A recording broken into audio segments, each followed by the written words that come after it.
মেয়ে দেখতে এসেছি। 2 ঘন্টা ধরে বসে আছি মেয়ের বাড়িতে। মেয়ে আসার কোনো খবরই নাই। মেয়ে আসতে আসতে আমার পরিচয়টা দিয়ে দিই। আমি নিয়ান আহমেদ। পড়ালেখা শেষ করে একটা প্রাইভেট কোম্পানিতে জব করছি। অবশ্য বাবার ইচ্ছা ছিল আমি পড়ালেখা শেষ করে ওনার ব্যবসা দেখাশোনা করি, কিন্তু আমার ইচ্ছা আমি চাকরি করব। তাই বাবাই আমাকে বাবার পরিচিত একটা প্রাইভেট কোম্পানিতে ঢুকিয়ে দেন। 25,000 টাকা বেতন। অবশ্য আমার এখন বিয়ে করার ইচ্ছা ছিল না, কিন্তু আম্মুর জোরাজোরিতে বিয়ে করতে হচ্ছে। আপনাদের সাথে কথা বলতে বলতে মেয়েও চলে এসেছে। ইয়া বড় একটা ঘুমটা দিয়ে মেয়েটা আম্মুর কাছে গিয়ে বসলো। আম্মু ঘুমটা সরালো। মাশাল্লাহ, ঘুমটা সরানো মাত্রই আমার মুখ দিয়ে উপরে কথাটি বেরিয়ে আসলো। আমার তো মাথা ঘুরে পড়ে যাওয়ার মতো অবস্থায়। একে মানুষ নাকি পড়ি? এত সুন্দর মানুষও আছে নাকি এই পৃথিবীতে? আমি হাঁ করে মেয়েটার দিকে তাকিয়ে আছি। হঠাৎ আম্মু আমাকে ধাক্কা দিয়ে বলল, কি রে, এমন হাঁ করে তাকিয়ে কি দেখছিস? পছন্দ হয়েছে বৌমাকে? এখনো বিয়ে হয় নাই, আম্মু বৌমা বানিয়ে ফেলছে। কি রে, কি ভাবছিস? বল, বৌমাকে পছন্দ হয়েছে কিনা? মাথাটা উপর নিচ করে হ্যাঁ বললাম। সবাই একসাথে বলে উঠল আলহামদুলিল্লাহ। হঠাৎ মেয়েটা তার বাবাকে বলল, বাবা, আমি ওনার সাথে একা কিছু কথা বলতে চাই। আচ্ছা মা, জামাই বাবাজিকে তোর রুমে নিয়ে যা। মেয়েটা আমাকে ইশারায় বলল আসুন। মেয়েটা সিঁড়ি বেয়ে উপরে উঠতে লাগলো। আমিও মেয়েটার পিছে পিছে উপরে উঠতেছি। মেয়েটা একটা রুমে ঢুকলো, আমিও ঢুকলাম মেয়েটার পিছে পিছে। আমি রুমে ঢুকা মাত্রই ঠাস করে দরজাটা লাগিয়ে দিল। আমি ভয় পেয়ে বললাম, দরজা লাগালেন কেন? আমার দরজা আমি লাগাবো, তাতে তোর বাপের কি? আমি পুরো বোকা বনে গেলাম। এ তো পুরা গুন্ডি। নিচে কত সুন্দর মাথা নিচু করে কথা বললো, উপরে এসে তো পুরা রূপটাই বদলে ফেললো। কি আমি গুন্ডি? দেখাচ্ছি তোকে আমার গুন্ডিগিরি। আরে আমি তো আস্তে আস্তে বললাম। মেয়েটা শুনলো কি করে? মেয়েটা হুট করে একটা চাকু নিয়ে এসে আমার গলায় ধরলো। সরি সরি, প্লিজ চাকুটা সরান, আর বলবো না। সরাতে পারি, কিন্তু আমার একটা শর্ত আছে। আমি যা বলবো তাই করতে হবে। আপনি যা বলবেন আমি তাই করব। প্লিজ চাকুটা সরান। সত্যি তো? যা বলবো তা করবে? করবো, বলেন কি করতে হবে। তুমি এখন নিচে গিয়ে বলবে তুমি বিয়েটা আরো 2 বছর পর করতে চাও। কেন 2 বছর পরে কেন? তার চেয়ে আমি গিয়ে বলি আমাদের বিয়েটাই বাদ দিয়ে দিতে। একদম না, আমি যা বলছি তাই করো, না হলে কিন্তু চাকু দিয়ে গলা আলাদা করে ফেলবো। চাকুটা আমার গলার আরো কাছে নিয়ে এসে বলল কথাটা। ঠিক আছে বলবো, চাকুটা সরান প্লিজ, আমি নিচে যাই। আমার কপালে ঘাম মুছে দিয়ে কপালে একটা চুমু খেয়ে বলল, ওকে যাও। আমি মেয়েটার আচরণ দেখে অবাক হয়ে গেলাম। সত্যি মেয়েরা বহুরূপী, মিনিটে মিনিটে রূপ পাল্টায়। যাই হোক, নিচে নেমে আসলাম। নিচে এসে দেখি সবাই কি যেন কথা বলছে। আমি সামনে যেতে আম্মু বলল, আয় বস, এখানে তোর জন্যই অপেক্ষা করছিলাম। আম্মু বসার পরে তার আগে আমি তোমাদের কিছু কথা বলতে চাই। বল, কি বলবি? আম্মু, আমি এখন বিয়ে করতে পারবো না। না মানে আমার 2 বছর সময় লাগবে। 2 বছর সময় নিয়ে তুই কি করবি? আর তোর তো লেখাপড়া শেষ, ভালো একটা চাকরিও করেছিস। আমি না ওই গন্ডি মেয়ে। আমাকে পুরো কথাটা বলতে না দিয়ে মেয়েটা এসে বলল, আসলে আমরা বিয়ের আগে দুইজন দুইজনের বিষয়ে জানতে চাইছিলাম, ভালো করে বুঝতে চাইছিলাম দুইজন দুইজনকে। তোমরা যা ভালো মনে করো তাই করো, আমাদের আর অমাত করার কি আছে? কি বলেন বেয়াই মশাই? আচ্ছা ঠিক আছে, আমরা না হয় আংটি পরিয়ে যাই। মেয়েটাকে আংটি পরিয়ে বাড়িতে চলে আসলাম। এসে বিছানায় পড়ে দিলাম এক ঘুম। রাত 10টা 34 ঘুম থেকে উঠলাম। মোবাইল হাতে নিয়ে দেখি অচেনা নাম্বার থেকে 28টা মিসড কল। 28টা মিসড কল দেখে চমকে উঠলাম, তাও আবার অচেনা নাম্বার থেকে। দেখতে দেখতে আবারও মোবাইলটা বেজে উঠলো। ফোনটা রিসিভ করতে ওপাশ থেকে মেয়েলি কণ্ঠ ভেসে আসছে। ওই ফোন ধরতে এত সময় লাগে কেন তোর? মরে গেছিলি নাকি? কে আপনি? আর আমাকে এভাবে ঝাড়ি দিয়ে কথা বলছেন কেন? আমি তোর বউ। আরে এখনো বিয়েই করি নাই, বউ আসলো কোথা থেকে? তোর হবু বউ আহিয়া। এখন এই আহিয়েটা আবার কে? তোরে যদি এখন আমার হাতের নাগালে পাইতাম, থাপড়ায় তোর দাঁত সব ফালাই দিতাম। কিছুক্ষণ আগে যাকে আংটি পরিয়ে গেছিস আমি সেই আহিয়া। ও আপনি? আজকে সেই গন্ডি আন্টিটা? কি আমি গুন্ডি? আর আমি তোর আন্টি লাগি? তাহলে কি নানি? দেখ, আমাকে আর রাগাবি না, আমার সারা শরীর রাগে জ্বলছে। এখন যদি আমি তোকে আমার হাতের কাছে পাইতাম, তোর কি অবস্থা যে করতাম বিয়ের পর বুঝবি, কত ধানে কত চাউল। সেটা না হয় বিয়ের পরই দেখা যাবে। এখন বলুন, আপনি আমাকে সবসময় তুই তোকারি করে ডাকেন কেন? একটু ভালো করে কথা বলতে পারেন না? আচ্ছা ঠিক আছে, ভালো করে কথা বলছি, তুমিও ভালো করে উত্তর দিবে। ওকে? ওকে। রাতে খাবার খাইছো বাবু? না আম্মু, এখন খাই নাই, একটু পরে খাবো। কি আমি তোর আম্মু? তুমি তো আমাকে বাবু বললা, তাই আমিও তোমাকে আম্মু বললাম। আহিয়ার আগে কটমট করে বলল, তোর আমি পরে দেখে নিব। বলেই আহিয়া ফোনটা কেটে দিল। আহিয়াকে প্রথম দেখাতেই ভালোবেসে ফেলি। মেয়েটা সত্যিই অসাধারণ। বাইরে থেকে গুন্ডিগিরি দেখায়, মেয়েটার মন অনেক ভালো। আম্মুর কাছ থেকে শুনলাম মেয়েটা নাকি 5 ওয়াক্ত নামাজও পড়ে, ঘরের বাইরেও বেশি বের হয় না, কলেজে গেলে বোরকা পরে যায়। কিন্তু আহিয়া আমার সাথে এরকম করে কেন? আম্মু তো বলেছিল মেয়েটা একেবারে সহজ সরল, কারোর সাথে প্রয়োজন ছাড়া বেশি কথা বলে না। আমার ব্যাপারে সব দিক দিয়ে বিপরীত কেন মেয়েটা? আর আমার নাম্বার পেল কোথায় থেকে? আমার সম্পর্কে এত কিছু কি করে বা জানে এই মেয়েটা? সব মিলিয়ে একটা রহস্য তো আছেই। রহস্যটা কি সেটা আমাকেই খুঁজে বের করতে হবে। রাতের খাবার খেয়ে শুয়ে শুয়ে মোবাইলে গেম খেলতেছি, হঠাৎ মোবাইলটা বেজে উঠল। আহিয়া আবার ফোন করছে। খুশি হয়ে ফোনটা রিসিভ করলাম। এই পিচ্ছি, কি করছিস? এই মাইয়া, আমি ছোট বাচ্চা নাকি যে তুমি আমাকে পিচ্চি ডাকছো? তুই তো নিজেই তোর ফেসবুক আইডিতে নিক নেম দিয়ে রেখেছিস, আর আমার ফ্রেন্ড রিকোয়েস্ট অ্যাকসেপ্ট করছিস না কেন? সেই দুপুরে রিকোয়েস্ট দিয়েছিলাম, এখন অ্যাকসেপ্ট করার কোনো নামগন্ধই নাই। আরে আজকে সারাদিনে আমি একবারও এফবিতে ঢুকি নাই। এফবিতে না ঢুকে আমি জানবো কি করে যে তুমি আমাকে রিকোয়েস্ট পাঠিয়েছো? আচ্ছা ঠিক আছে, বুঝলাম। এখন তোর আইডি পাসওয়ার্ড দে। পাসওয়ার্ড দিয়ে তুমি কি করবে? দিতে বলছি দে, এত কথা বলছিস কেন? ওকে, দিচ্ছি। আর শোনো, আমার আইডিতে ঢুকে উল্টাপাল্টা কিছু করবে না কিন্তু। উল্টাপাল্টা কিছু করবো কিনা সেটা তুই সকালেই দেখতে পারবি। এখন ঘুমিয়ে পড়, বেশি রাত জাগলে শরীর খারাপ করবে। তুমি ঘুমাবে না? না, আমার কিছু কাজ আছে, কাজটা সেরে একেবারে ঘুমাবো। আমি রাত জাগলে আমার শরীর খারাপ করবে, তুমি রাত জাগলে তোমার শরীর খারাপ করবে না? আমাকে নিয়ে তোকে ভাবতে হবে না, তোর ঘুম, তুই ঘুমা। ওকে, তাহলে একটা কিসি দাও, কিস দিলে ঘুমিয়ে পড়বো। শখ কত! তোকে আমি সামনে পাইলে থাপড়ায় তোর গাল লাল করে ফেলবো তুই। আহিয়া আর কিছু বলবার আগে আমি ফোনটা কেটে দিলাম। বাপরে বাপ, কি গুন্ডি মাইয়া, শুধু একটা কিস চাওয়াতে এত কিছু শুনিয়ে দিল। মেয়েটা আমার সাথে এরকম করে কেন? অবশ্যই এই মেয়েটার এইসব পাগলামিগুলা একটু খারাপ লাগে না, আমার ভালোই লাগে। মেয়েটার কথা ভাবতে ভাবতে যে কোনো সময় ঘুমিয়ে পড়েছিলাম, বুঝতেই পারিনি। সকালে ঘুম থেকে উঠে মোবাইলটা হাতে নিয়ে ফেসবুকে ঢুকলাম। ফেসবুকে ঢুকে চমকে উঠলাম, এ কি আমার ফেসবুকের এই অবস্থা করছে কে? আমার প্রোফাইলে ঢুকে আমি অবাক হয়ে গেলাম, এইসব পোস্ট কোথা থেকে আসলো? আমি তো এইগুলো পোস্ট করি নাই। নিশ্চয়ই এইসব ওই গুন্ডি মেয়েটার কাজ। একটা পোস্ট এমন, সরি বন্ধুরা, হঠাৎ করে বিয়েটা করে ফেললাম, তোমাদের কাউকে জানাতে পারলাম না। ম্যারিড উইথ আহিয়া রহমান। ইয়া আল্লাহ, এই মেয়ে এসব কি পোস্ট করছে? আমার সুন্দরী সুন্দরী ফেসবুক গার্লফ্রেন্ডদের কি হইব? পোস্টে দেখছি লাইক থেকে অ্যাংরি রিয়াক্টই বেশি পড়ছে। ফ্রেন্ড লিস্টে ঢুকে খেলাম আরেকটা ধাক্কা, আমার তো 1420 জন ফ্রেন্ড ছিল, এখন 300 জন হলো কি করে? ব্লক লিস্টে ঢুকে দেখলাম সব মেয়ে ব্লককে উড়াউড়ি করছে। মেয়েটা একদিনই আমার ফেসবুকের রূপ বদলে দিল। রাগের মাথায় ফেসবুক ডিঅ্যাক্টিভেট করে বেরিয়ে আসলাম। মেয়েটাকে ফোন দিলাম। ফোন ধরার সাথে সাথে বললাম, এই মেয়ে, তুমি আমার ফেসবুকে কি অবস্থা করছো? তোমাকে বলেছিলাম না আমার আইডিতে ঢুকে উল্টাপাল্টা কিছু না করতে? তুমি তো আমার সব শেষ করে দিলে। আমার সব সুন্দরী সুন্দরী গার্লফ্রেন্ডদের ব্লক মারছো। এই কথাটি বলেই জিব্বাতে কামড় দিলাম। এ কি বললাম আমি? এখন গুন্ডিটা তো আমায় আস্ত খেয়ে ফেলবে। এই কি বললি তুই? তোর গার্লফ্রেন্ডও আছে? আরে গার্লফ্রেন্ড বললাম কোথায়? বললাম ফ্রেন্ড। আমার কি বোকা পাইছিস নাকি যে তুই যা বলবি আমি তাই শুনবো? বল, তোর গার্লফ্রেন্ড কয়টা আছে? সত্যি বলবো না মিথ্যা বলবো? সত্যি বলবি, মিথ্যা বললে হাত পা ভেঙে বস্তায় ভরে নদীতে ফেলে দিব। ও মাগো, এ তো পুরা গুন্ডি। আচ্ছা, হাত পা ভাঙতে হবে না, সত্যিটাই বলছি। বল। আমি আমতা আমতা করে বললাম, না মানে আসলে 3টা আছে। কি, তোর এতগুলা গার্লফ্রেন্ড আছে? এতগুলো কোথায়, মাত্র 3টা। আর এদেরকে আমি ভালো টালো বাসি না, ওরা শুধু ফেসবুক গার্লফ্রেন্ডদের সাথে শুধু টাইম পাস করি। টাইম পাস না? তোর টাইম পাস কর, আমি বের করব বিয়ের পর। আচ্ছা আহিয়া, তুমি কি আমাকে ভালোবাসো? আমি জানি আহিয়া আমাকে ভালোবাসে, তবু ওর মুখ থেকে শোনার জন্য বললাম। তোকে আমি ভালোবাসতে যাব কেন? ও আচ্ছা, তাহলে আমি আমার গার্লফ্রেন্ডদের কাছে যাই। ঠ্যাং ভেঙে ফেলবো।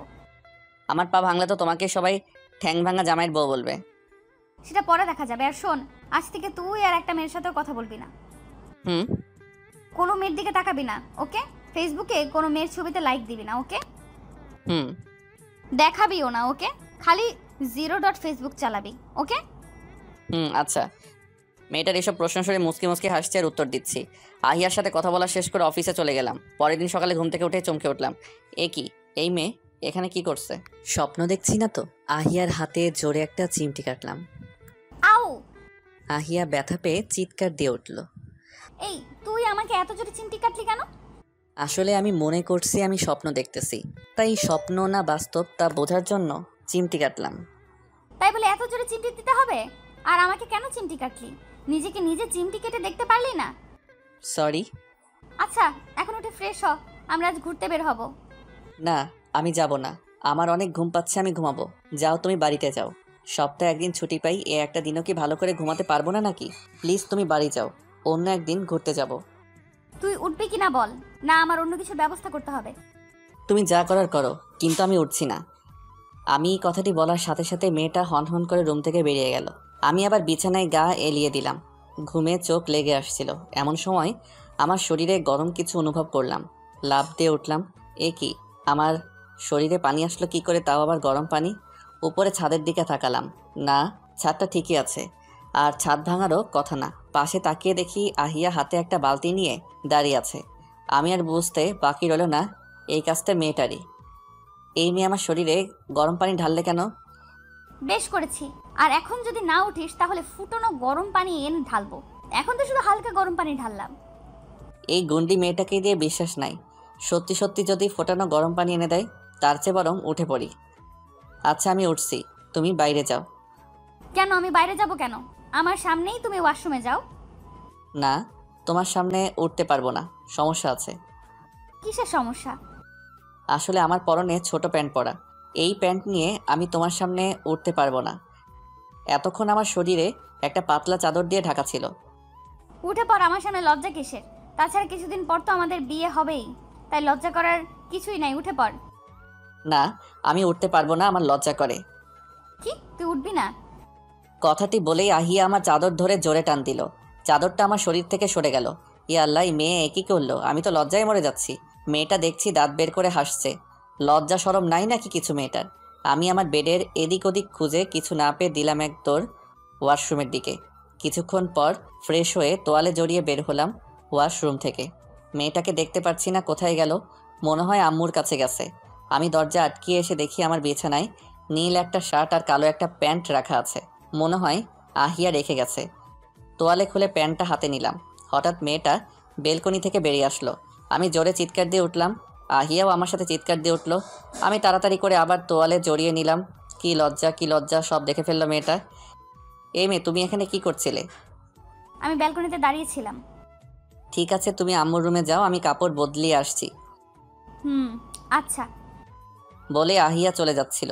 আমি বললাম, তুমি কিছু দেখো নাই তো? না, আমি কিছু দেখি নাই। বলেই আহিয়া একটা হাসি দিয়ে রুম থেকে বেরিয়ে গেল। আমি রেডি হয়ে আহিয়াকে নিয়ে বাড়ি থেকে বের হলাম। গাড়িতে উঠতে যাব, তখনই আহিয়া বলল, আমরা গাড়িতে যাব না রিক্সা দিয়ে যাব? আমি একটা রিক্সাকে ডেকে রিক্সাতে উঠলাম। মেয়েটার সাথে রিক্সায় বসতে কেন জানি ভয় ভয় করতেছে। গুড্ডি মেয়ে তো, তাই মনে হয় এরকম ভয় করতেছে। আমি এক সাইডে চেপে বসলাম। আহিয়া উঠলো, আমাকে বলল, এত চেপে বসছো কেন? পড়ে যাবা তো। এই বলে আহিয়া আমাকে নিজের আরও কাছে নিয়ে গেল। রিক্সা আপন গতিতে চলতে থাকলো। দুজন চুপচাপ বসে আছি। আমি বললাম, আমরা কোথায় যাচ্ছি আহিয়া? গেলেই দেখতে পারবি। আচ্ছা। আমি আবার চুপ হয়ে গেলাম। 20 মিনিট পর রিক্সা একটা কলেজের সামনে এসে থামলো। এ কি, মেয়েটা আমাকে কলেজে নিয়ে এলো কেন? এই মেয়ে, তুমি আমাকে কলেজে নিয়ে এলে কেন? কলেজের ভেতরে গেলেই বুঝতে পারবি কেন নিয়ে এসেছি। এখন এত কথা না বলে রিক্সা থেকে নাম। আমি রিক্সা থেকে নেমে ভাড়াটা দিয়ে মেয়েটাকে বললাম, চলো। আহিয়া আমার হাতে হাত রেখে টানতে টানতে কলেজের ভিতরে নিয়ে গেল। মেয়েটার সাথে কলেজে ঢুকতে কোথায় থেকে যেন অনেকগুলো মেয়ে এসে আমাদের সামনে দাঁড়ালো। সবার মধ্যে থেকে একটা মেয়ে বলে উঠলো, কি রে আহিয়া, শেষ পর্যন্ত তোর বরকে আমাদের সামনে নিয়েই আসলে? আমি বললাম, আসলে আপু, আপনি ভুল করছেন, আমি ওর বর না। আমাদের এখনো বিয়ে হয় নাই, আমি ওর হবু বর। আরেকটা মেয়ে বলল, বিয়ে হয় নাই তো কি হয়েছে, একদিন তোর বর হবে নি, আগে থেকে ডাকলে সমস্যা কি? অন্য আরেকটা মেয়ে বলল, দুলা ভাই, আপনি কিন্তু অনেক কিউট। আপনার মতো একটা বর যদি আমার হতো। এই রিয়া, ওর দিকে এরকম চোখ দিবি না, ও শুধু আমার, আর কারো হতে দিব না।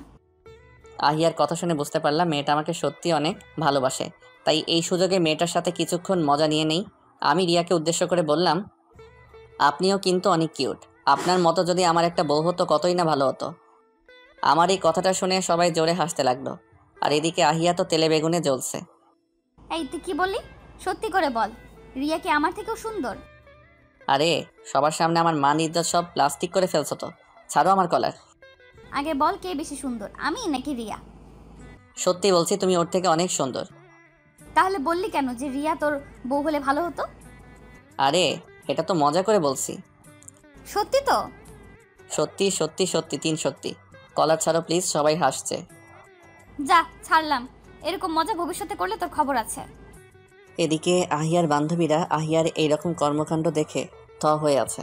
যে মেয়েটা ছেলেদের সাথে কথা বলা তো দূরে থাক, ছেলেদের সামনে গেলে হাত পা কাঁপতো, সেই মেয়ে আজ একটা ছেলের কলার চেপে ধরলো। সবাই অবাক হয়ে দাঁড়িয়ে রইল। কি রে আহিয়া, তোর এত সাহস আসলো কোথা থেকে?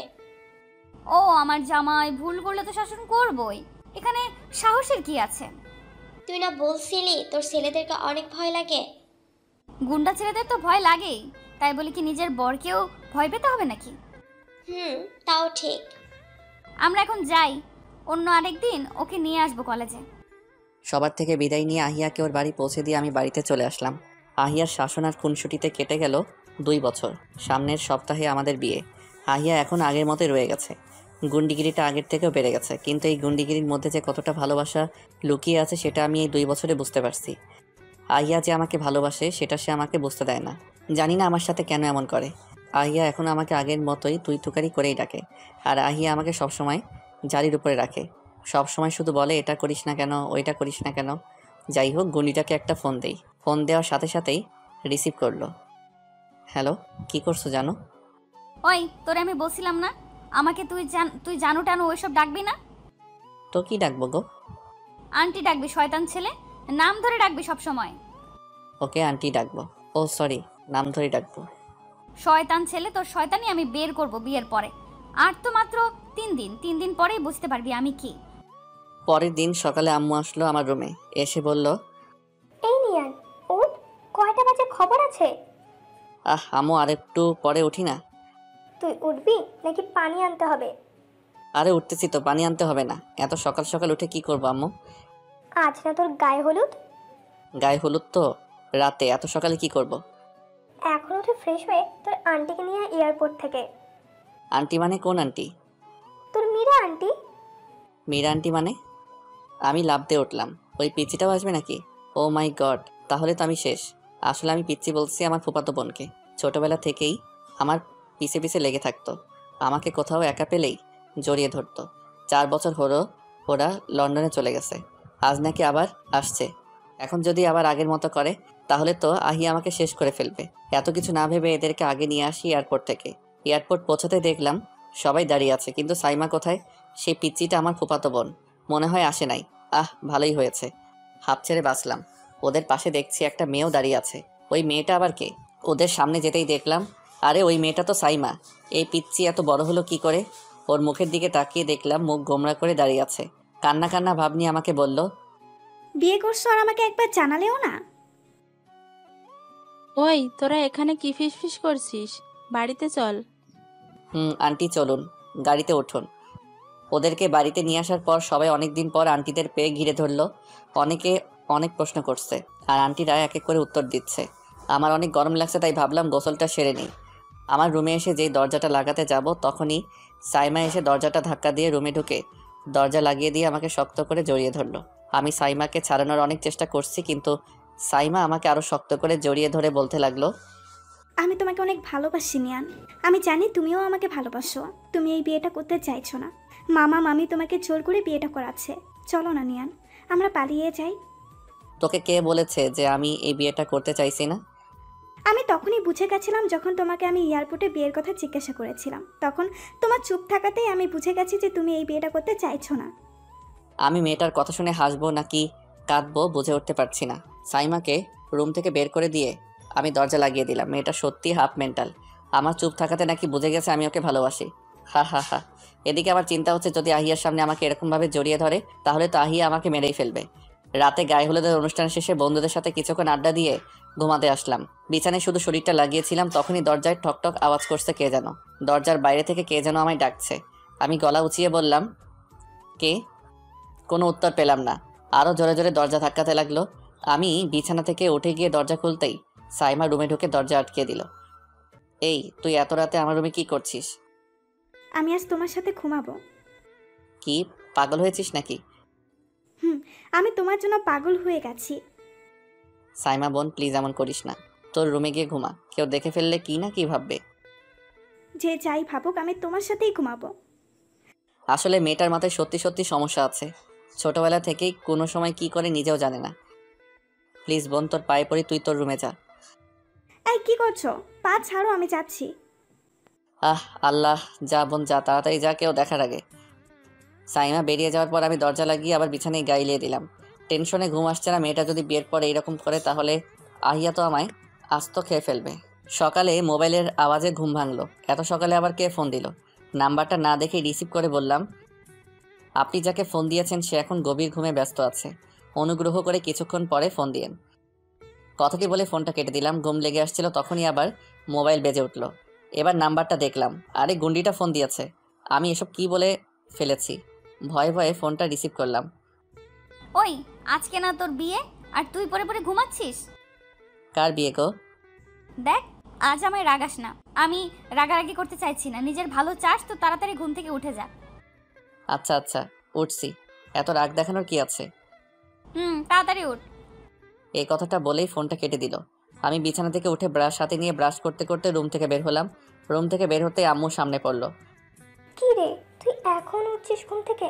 আমি তো ভাবলাম তুই আরো আগেই উঠে গেছিস, তাই তোকে ডাকলামও না। তাড়াতাড়ি কর, 10টা বেজে গেছে। একটার সময় তোদের কোনে বাড়ি যেতে হবে। ওদিকে দেখ, সবাই রেডি হওয়া শুরু করে দিয়েছে। আর তুই বড় হয়েও কোনো খবর নেই। কথায় আছে না, যার বিয়ে তার নাম নেই, পাড়াপড়শির ঘুম নাই। আরে আম্মু, যাচ্ছি তো, এত বকাবকি করার কি আছে? বন্ধুরা সবাই আমাকে পাঞ্জাবি পায়জামা পরাচ্ছে। কি রে, এত ভারী কেন এই পাঞ্জাবি? এটা পরে আমাকে সারাদিন থাকতে হবে নাকি? রে মামু, বুঝবি আজকে বিয়ে করা কত মজা লাগে। আমার যখন বিয়ে হয়েছিল আমাকে একেবারে মূর্তি বানিয়ে বসে রেখেছিল। আম্মু এসে বলল, কি রে, তোদের গুছানো শেষ হয়েছে কি? এদিকে বরযাত্রীরা তো সবাই বেরিয়ে পড়েছে। জি আন্টি, শেষ। তাহলে তাড়াতাড়ি আয়। আম্মু আব্বুকে সালাম করে কোণের বাড়ি যাওয়ার জন্য গাড়িতে উঠলাম। হঠাৎ সাইমা এসে বলল, এই তোমরা সরো, আমি নিয়ানের সাথে যাব। সাইমা আমার থেকে ছোট হলেও আমাকে সবসময় নাম ধরেই ডাকে। সাইমা সবাইকে সরিয়ে আমার পাশে চেপে বসলো। এই সাইমা, তুই মেয়েদের গাড়িতে যাবি, আমার গাড়িতে কেন আসলি? না, আমি তোমার সাথেই যাব। আচ্ছা, আমার সাথে যাবি, কিন্তু আমার একটা শর্ত আছে। কি সত্য? তুই বিয়ে বাড়িতে আমার থেকে 10 হাত দূরে থাকবি। সাইমা কিছুক্ষণ কি যেন ভাবলো, তারপর বলল, আচ্ছা ঠিক আছে। 40 মিনিট জার্নির পরে আহিয়াদের বাড়িতে আসলাম। গাড়িতে এসি থাকা সত্ত্বেও আমি অনেক ঘেমে গেছি, কারণ গাড়িতে সাইমা আমাকে এমনভাবে চেপে বসেছিল যে আমি একটুও নড়াচড়া করতে পারি নাই। অনেকক্ষণ ধরে একা একা বসে আছি। শালার বন্ধুরা আমাকে একা ফেলে মেয়ে পটাতে চলে গেছে। কিছুক্ষণ পর কাজী সাহেব এসে আমাকে কবুল পড়িয়ে গেলেন। তারপর সবাই এসে আমাকে কোণের কাছে মানে আহিয়ার কাছে নিয়ে গেল। আহিয়াকে কোণের রূপে দেখে আমি আবারও ক্রাশ খেলাম। নতুন করে আহিয়ার প্রেমে পড়লাম। আমি হাঁ করে আহিয়ার দিকে তাকিয়ে থাকলাম। আহিয়া আর আমি সোফাতে বসা ছিলাম। হঠাৎ আহিয়া আমাকে কোমরে জোরে একটা চিমটি কাটলো আর আমাকে কানে কানে বলল, এমন হা করে কি দেখিস? আমি আহিয়ার চিমটিকে সবার সামনে জোরে চিৎকার দিয়ে উঠলাম। আহিয়ার বান্ধবীরা বলল, কি হলো দুলা ভাই, এত জোরে চিৎকার দিয়ে উঠলেন কেন? না মানে পায়ে কি যেন কামড় দিল। কোণে বিদায়ের সময় আহিয়ার সে কি কান্না! ওর কান্না দেখে আমার মনে হলো এরকম কাঁদতে আমি কাকে যেন দেখেছিলাম। এই কান্না আমার অনেক পরিচিত মনে হলো, কিন্তু কিছুতেই মনে পড়ছে না। পরে নিজেই নিজের মাথায় থাপ্পড় দিয়ে বললাম, আমি আবার ওর কান্না কোত্থেকে দেখব? আজই তোকে প্রথম কান্না করতে দেখলাম। আহিয়ার বাবা আহিয়াকে আমার হাতে তুলে দিলেন। সারাটা রাস্তা কান্না করতে করতে এসেছে আহিয়া। বাড়িতে আসার পর সবাই কোনেকে নিয়ে ব্যস্ত হয়ে পড়ল। আমি যে বর তার কোনো খবরই নাই। এমনকি আমার নিজের আম্মুও আমার দিকে চেয়েও দেখলো না। সে তার নতুন মেয়েকে নিয়ে ব্যস্ত। রাতে বন্ধুদের সাথে আড্ডা দিতে দিতে কখন যে 11টা বেজে গেছে খেয়ালই করি নাই। আমি সিদ্ধান্ত নিয়েছি বাসর ঘরে আমি যাব না। অনেক ভয় করছে গন্ডিটা কি যে করব ওর পাশে গেলে। তাই সিদ্ধান্ত নিয়েছি আমি ওই রুমে কিছুতেই যাব না। বন্ধুরা অনেক জোরাজোরি করছে যে তাড়াতাড়ি তো রুমে যা, তোর বউ একা একা বসে আছে মনে হয়। কিন্তু আমি জেদ ধরে বসে আছি যে আমি বাসর ঘরে যাব না। শেষ পর্যন্ত বন্ধুরা আর কোনো উপায় না পেয়ে আমাকে সবাই ধরে তুলে নিয়ে যেতে লাগলো। আমি বললাম, আরে কি করছিস তোরা? নামা আমাকে, নামা, আমি হেঁটেই যাব। অনেক সাহস জুগিয়ে হেঁটে হেঁটে আমার রুমের দরজা পর্যন্ত আসলাম, কিন্তু দরজার সামনে আসতেই সব সাহস উড়ে গেল। আবার দাঁড়িয়ে পড়লাম, ভিতরে যেতে ভয় করছে। বন্ধুরা আমাকে দরজার সামনে দাঁড়িয়ে থাকতে দেখে জোরে ধাক্কা দিয়ে রুমে ঢুকিয়ে বাইরে থেকে দরজা লাগিয়ে দিল। আমার তো অবস্থা খারাপ, হাত পা কাঁপছে। দরজা ভিতর থেকে লাগিয়ে দিয়ে আহিয়ার দিকে তাকালাম। আহিয়া ইয়া বড় ঘোমটা দিয়ে মাথা নিচু করে বসে আছে। আমি ভয়ে ভয়ে আহিয়ার দিকে এগিয়ে গেলাম। আহিয়া আমাকে অবাক করে দিয়ে বিছানা থেকে উঠে এসে আমার পা ধরে সালাম করলো। এই কি করছো, ওঠো। স্বামীর পায়ের নিচে স্ত্রীর বেহেস্ত। তুমি রুমে আসতে তো দেরি করলে কেন? আহিয়ার এরকম ব্যবহার দেখে আমি থ হয়ে দাঁড়িয়ে রইলাম। যে মেয়েটা আমাকে তুই তুই ছাড়া ডাকতো না, আজ সেই মেয়ে আমাকে তুমি করে ডাকছে। কি অবাক হলে তো? তোমাকে আমি বলেছিলাম না বিয়ের পরে বুঝতে পারবে আমি কে। আমার চোখের দিকে তাকিয়ে দেখতো আমায় চিনতে পারো কিনা। আমি আহিয়ার দিকে কিছুক্ষণ তাকিয়ে থাকার পর আমার একটা সন্দেহ হলো। আমি ভালো করে আহিয়াকে দেখতে লাগলাম। এখন আমার সন্দেহটা আরও বেড়ে গেল। আমি মেয়েটাকে পিছন দিকে দাঁড় করিয়ে ব্লাউজের হুক খুলতে লাগলাম। খারাপ কিছু ভাববেন না, এখানেও রহস্য আছে। একটা হুক খোলার পর অনেক বড় একটা শক খেলাম। তিথি, তুই? আপনারা হয়তো ভাবছেন এই তিথিটা আবার কে। আসলে আহিয়াই হচ্ছে সেই তিথি। চলেন ঘুরে আসি 8 বছর আগে। 8 বছর আগে তিথি আমাদের পাশের বাসায় ওর মামা মামির সাথে ভাড়াটিয়া থাকতো। বাসাটা আমাদেরই। তখন তিথি 8ম শ্রেণীতে পড়তো আর আমি এসএসসি পরীক্ষা দিয়ে ইন্টারে ভর্তি হয়েছিলাম। তিথি সবসময় আমাদের বাসাতেই থাকতো। আম্মুর সাথে তিথির অনেক ভাব ছিল। আম্মুর সাথে কাজে সাহায্য করত। তিথিকে আমার একদম সহ্য হতো না। আমার সব জিনিসে ভাগ বসাতো আর সারাদিন আমার পিছে পিছে লেগে থাকতো।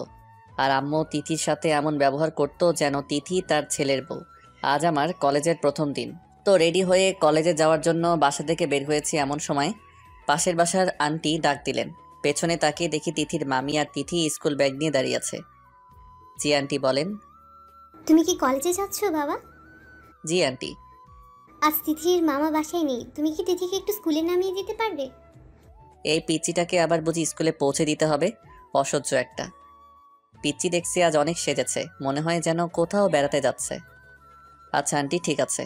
এই তিথি আয়। তিথিকে নিয়ে রিক্সাতে উঠলাম। আমি যতটা সম্ভব এই পিচ্চির পাশ থেকে সরে বসলাম। এই এত চেপে বসছো কেন? পড়ে যাবে তো। আমার হাত ধরে টান দিয়ে নিজের পাশে নিয়ে গেল তিথি। 20 মিনিট পর রিক্সা তিথির স্কুলের পাশে এসে থামলো। তিথি রিক্সা থেকে নেমে গিয়ে বলল, যাওয়ার সময় আমাকে একটু নিয়ে যেও প্লিজ। আচ্ছা। তোর স্কুল কয়টায় ছুটি হয়? 2টায়। তিথিকে স্কুলে পৌঁছে দিয়ে আমি আমার কলেজে চলে আসলাম। আজকে প্রথম দিন বলে বেশি ক্লাস হলো না। বন্ধুদের সাথে কিছুক্ষণ আড্ডা দিয়ে তিথির স্কুলে চলে আসলাম, কিন্তু তিথিকে তো কোথাও দেখতে পাচ্ছি না। ভিতরে ঢুকে দেখলাম তিথি তার বান্ধবীদের সাথে বসে আড্ডা দিচ্ছে। আমাকে দেখে ওর একটা বান্ধবী বলল, ওই তিথি, দেখ তোর বয়ফ্রেন্ড চলে এসেছে। আমি কিছু বললাম না, তিথিকে নিয়ে রিক্সাতে উঠলাম। এই তিথি, তুই তোর বান্ধবীদের আমার কথা কি বলেছিস? কই কিছু বলি নাই তো। তাহলে আমাকে তোর বান্ধবী তোর বয়ফ্রেন্ড বলল কেন? তোমাকে বলে নাই তো, রিয়া জুনিয়র বয়ফ্রেন্ডের কথা বলেছে। আমি আর কিছু বললাম না। বিকেলে শুয়ে শুয়ে মোবাইল টিপছিলাম, হঠাৎ তিথি হাতে একটা বাটি নিয়ে রুমে ঢুকলো। এই নাও, তোমার জন্য পায়েস বানিয়ে এনেছি। এই তুই সবসময় আমার জন্য এগুলো বানাস কেন? আমি কি হই তোর যে আমার জন্য তোকে এগুলো বানাতে হবে? তুমিই তো আমার সব। আস্তে আস্তে বলল, তবু আমি শুনে ফেললাম। এই কি বললি তুই? তিথি আমার দিকে আর চোখে চেয়ে থাকলো। হঠাৎ আমাকে অবাক করে দিয়ে গালে চুমু খেয়ে দৌড়ে রুম থেকে বেরিয়ে যেতে লাগলো। পিচ্ছি একটা মেয়ে আমাকে চুমু খেলো, এই কথাটা ভাবতেই আমার সারা শরীর রাগে চলছে। তাই রাগ কন্ট্রোল করতে না পেরে হাতের কাছে একটা ধারালো ফল কাটার ছুরি ছিল, সেটা ছুঁড়ে মারলাম তিথির দিকে। ছুরিটা গিয়ে পড়লো তিথির পেটের উপর। তিথি অনেক জোরে ও মাগো বলে চিৎকার দিয়ে উঠল। ছুরিটা অনেক জোরে ছুঁড়ে মারার কারণে তিথির জামা ছিঁড়ে গিয়ে অনেকটা কেটে রক্ত বের হতে লাগলো। এদিকে তিথি জোরে জোরে কান্না করতে লাগলো। আম্মু ওর কান্না শুনে আমার রুমে আসলো। আমিও এগিয়ে গেলাম। অনেক রক্ত পড়ছে। তিথি রক্ত দেখে অজ্ঞান হয়ে গেল। আম্মু তিথি রক্ত দেখে কান্না করতে লাগলো। তিথিকে আমি পাজাখোলা করে তুলে গাড়িতে এনে তুললাম হাসপাতালে নিয়ে যাওয়ার জন্য। হাসপাতালে নিয়ে যাওয়ার পর তিথির মামা মামিও ছুটে আসলেন হাসপাতালে। অনেক জায়গায় কেটে গেছিল, তাই 3টে সেলাই লাগলো তিথির কেটে যাওয়া স্থানে। তিথির জ্ঞান ফিরে আসার পর তিথিকে সবাই জিজ্ঞেস করতে লাগলো কিভাবে কাটলো। আমি কিছু বলতে যাব, তখনই তিথি আমাকে আটকে দিয়ে বলল, পরে গিয়ে কিসের সাথে লেগে কেটে গেছে খেয়াল করি নাই। মেয়েটার কথা শুনে আমি অবাক হয়ে গেলাম। আমাকে বাঁচাতে এই পিচ্চিটা মিথ্যা বলল, আর আমি কিনা। আমার অনেক খারাপ লাগতে লাগলো। রাতেই তিথিকে হাসপাতাল থেকে বাড়িতে নিয়ে আসা হলো। রাতে ঘুম আসছে না। আমার জন্য মেয়েটাকে এত কষ্ট পেতে হলো। সকালে গিয়ে সরি বলে আসতে হবে। সকালে আম্মুর ডাকে ঘুম ভাঙলো। তিথির কথা মনে পড়তেই ভাবলাম একবার দেখে আসি। ঘরের ভিতরে ঢুকে দেখলাম তিথির মামা মামি সোফাতে বসে আছেন। আমি তিথির মামিকে বললাম, আন্টি তিথি কই? ও রুমে বাবা। আচ্ছা আন্টি, আমি তিথিকে দেখে আসি। আচ্ছা যাও বাবা। আমি তিথির রুমে গিয়ে দেখলাম তিথি একদিকে কাত হয়ে শুয়ে আছে। তিথি আমাকে দেখে মুখ গোমড়া করে বলল, আমাকে আবার মারতে আসছো? তিথি, কালকের ঘটনার জন্য সরি রে, আমাকে মাফ করে দে প্লিজ। মাফ করতে পারি, তবে একটা শর্তে। কি শর্ত? এখন থেকে আমাকে ভালোবাসতে হবে। দেখ তিথি, তুই এখনো অনেক ছোট, এরকম পাগলামি করিস না। আর আমার প্রতি তোর যে ভালোবাসা, আসলে এটা ভালোবাসা না, এটা এক ধরনের ভালো লাগা। তুমি বলতে চাচ্ছ আমি এখনো পিচ্চিই রয়ে গেছি? আচ্ছা দেখে নিও, একদিন তোমাকে এই পিচ্চিটাকে বিয়ে করতে হবে। আমি আর কিছু না বলে চলে আসলাম। আজ সারাদিন মন খারাপ ছিল, রাতেও ঘুম আসছে না, শুধু তিথির কথা মনে পড়ছে। মেয়েটা মনে হয় আমাকে সত্যিই ভালোবাসে। বিছানায় অনেক গড়াগড়ি করছি, কিন্তু ঘুম আসছে না, শুধু তিথির কথা মনে পড়ছে। বুঝলাম না আমি কেন এই মেয়েটার কথা ভাবছি। চোখ বন্ধ করতেই পিচিটার হাসি মাখা মুখ ভেসে উঠছে। হয়তো আমিও তিথিকে ভালোবেসে ফেলেছি। যাই হোক, এখন ঘুমানোর চেষ্টা করি। সকালে তিথিকে গিয়ে বলবো যে আমিও তাকে ভালোবেসে ফেলেছি। সকালে ঘুম থেকে উঠতে অনেক দেরি হয়ে গেল। ফ্রেশ হয়ে তিথিদের বাসার সামনে গিয়ে দেখি তাদের বাসায় তালা ঝুলানো। আমি আম্মুকে এসে জিজ্ঞেস করলাম, এদের বাসায় তালা ঝুলানো কেন? আম্মু যা বলল তা শুনে আমি বড় একটা শক খেলাম। আম্মু বলল ওরা নাকি সকালে চলে গেছে বাসা থেকে। কোথায় গেছে আম্মু? সেটা কি আমায় বলে গেছে নাকি? সেদিনের পর থেকে তিথিকে অনেক খুঁজেছি, কিন্তু কোথাও খুঁজে পাই নাই। আর এতদিন তিথি আমার চোখের সামনে থাকা সত্ত্বেও আমি তাকে চিনতে পারি নাই। আজ যখন আমাকে বলল ওর চোখের দিকে তাকিয়ে দেখে, তখন ওর চোখের দিকে তাকিয়ে আমি কিছুটা বুঝতে পারি যে ওই তিথি। তারপর যখন আহিয়ার ব্লাউজের হুক খুলে সেই সেলাইয়ের দাগ দেখতে পাই, তখনই আমি শিওর হয়ে যাই আহিয়া হলো সেই তিথি। এতদিন আমাকে বললে নাই কেন যে তুমি তিথি? জানো তোমাকে আমি কত জায়গায় খুঁজেছি। কেন খুঁজছিলে কেন? তোমাকে যে একটা কথা বলা হয় নাই। কি কথা? এখন তো আমাকে পেলে, এখন বলো। আমি হাঁটু গেড়ে বসে বললাম, তোমাকে অনেক ভালোবাসি তিথি। তুমি কি আমার বউ হবে? ও সরি, তুমি তো আমার বউ হয়েই গেছো। আচ্ছা, সেদিন তোমাকে একটা কিস করেছিলাম বলে তুমি আমাকে ছুঁড়ে মেরেছিলে না? এখন তো অনেক কিছু করব। এখন কি করবে? বলে তিথি আমাকে ধাক্কা দিয়ে বিছানাতে ফেলে তিথি আমার উপরে উঠে আসলো। বাকিটা ইতিহাস, বলা যাবে না, সময় লাগবে।